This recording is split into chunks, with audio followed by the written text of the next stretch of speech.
The sound came first. It was faint, as if pressed against the walls of her memory rather than the timber of the house itself. A scrape, then a pause, then another scrape, as though someone were dragging a finger slowly along the outside of the shutters. Eleanor, the maid, froze where she stood. The last embers in the hearth gave no warmth now, only the occasional snap that reminded her she was not entirely swallowed by silence. She had stayed awake long after the family had gone to bed, folding linens, putting the children's shoes by the door, trimming the candle stubs to their bases. It was her way of earning favor, of proving that even in the deep hours, she could be relied upon. But the sound had returned. She told herself it was branches, perhaps the wind pulling something against the siding. Still, when she looked at the small window, she saw no branches near enough to touch the glass. The scrape came again. Longer this time.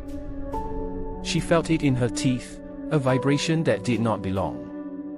Eleanor smoothed the last sheet with more force than was needed. Her hands were dry, red from lye soap. She wished for the comfort of the upstairs room she shared with the scullery girl, though that girl was long asleep by now, soft and dreamless. Eleanor bent to gather her things, and when she rose, she saw something new, the faintest outline upon the glass. A smudge, curved, low, and unmistakably made by breath. Her heart stumbled.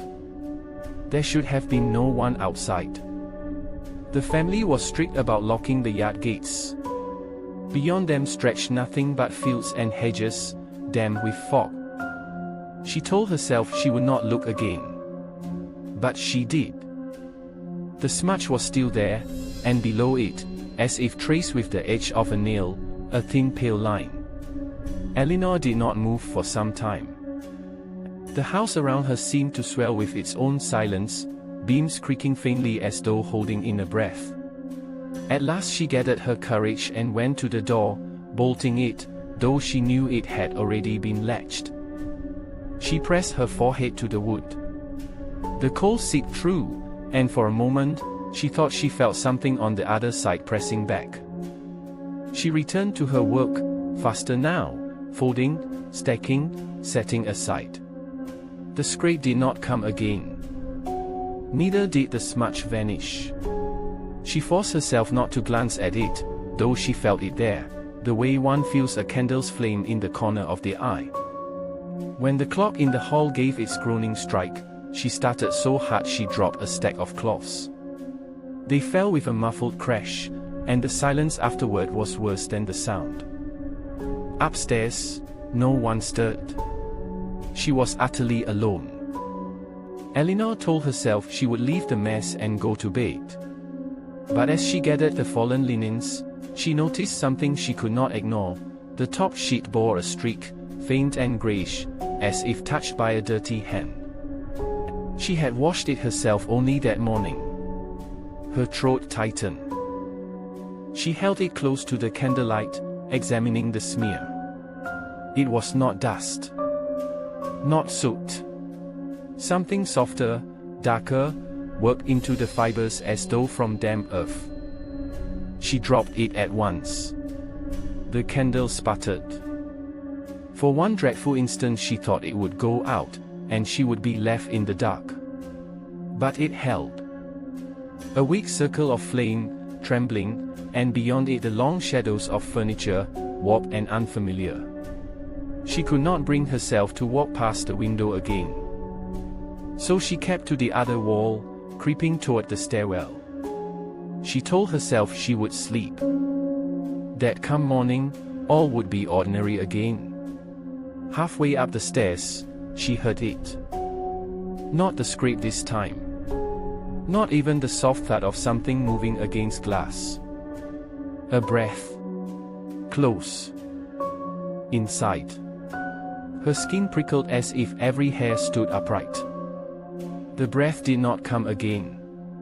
She climbed the last steps as quietly as her feet would allow, though the wood groaned beneath her weight. The corridor stretched long and dark, each door closed. She wished she dared open one, slip inside and whisper to the sleeping family. But she knew her place.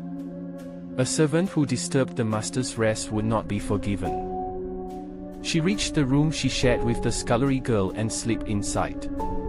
The girl lay curled in sleep, face turned to the wall, her breathing steady. Eleanor sat on her narrow bed, hands folded tightly in her lap, candle guttering in its dish. The window in this room faced the yard as well. She told herself she would not look. She told herself nothing waited there. But in the stillness, she felt it, the pressure of ice. Fixed. Patient. She sat until the candle burned low, until her own head grew heavy. Yet each time she neared sleep, she startled awake, certain she had heard a shift of weight against the wall, a slow hand brushing the panes. At last, when exhaustion overcame her, she lay down fully dressed, back rigid, face turned toward the girl's breathing.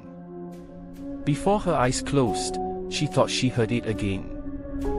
A breath. This time, not from the window. From the dark corner of the room. She did not move. She did not look. And she never truly slept again.